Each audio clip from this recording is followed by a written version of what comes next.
Hello guys, তো আজকে চলে এসেছি ছাদ বাগানে একটা ভিডিও দেবো বলে তোমাদের সাথে। অনেকগুলো গাছেতে শেয়ার করব। ছোট্ট একটা আম গাছে আম হয়েছে, আম গাছ, মালবেরি গাছ, আলু, পেঁয়াজ। তো চলো পুরোটা তোমাদের সাথে শেয়ার করি।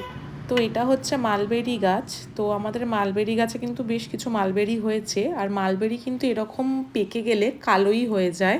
লাল কিংবা সাদা থাকা মালবেরি মানে কিন্তু সেগুলো তখনও পাকেনি, টক হবে, আর কালো হয়ে গেলে খুব মিষ্টি হয়। আমাদের বাড়িতে কিন্তু দুটো মালবেরি গাছ আছে। আর এইটা হলো স্ট্রবেরি গাছ। আমাদের বাড়িতে কিন্তু বেশ অনেকগুলোই স্ট্রবেরি গাছ আছে, আর বেশ কিছু স্ট্রবেরি হয়, কিন্তু সাইজে কিন্তু খুব বেশি বড় হয় না স্ট্রবেরিগুলো। তো তোমরা যদি জানো স্ট্রবেরি কি করে বড় করা যায়, তো অবশ্যই কিন্তু আমাকে কমেন্ট করে জানিও। এটা কিন্তু আমাদের 12 মাসি আম গাছ, ছোট্ট একটা আম গাছ, কিন্তু তাতে কিন্তু বেশ কিছু আম হয়েছে।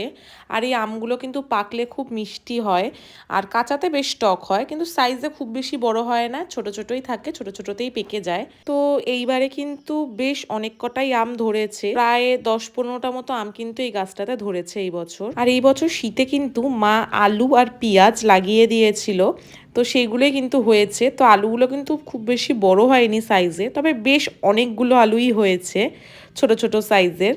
আর এই যে দেখো পেঁয়াজ লাগানো হয়েছিল, পেঁয়াজগুলো কিন্তু খুব বেশি বড় হয়নি সাইজে, তবে একটার মধ্যে 3-4টে একসাথে এভাবেই হয়েছিল। আমরা কিন্তু আলু পেঁয়াজগুলোর খুব বেশি যত্ন করিনি, জাস্ট মা লাগিয়ে দিয়েছিল, সেখান থেকে কিন্তু গাছ হয়েছে, আর সেখান থেকে আলু বা পেঁয়াজ হয়েছে।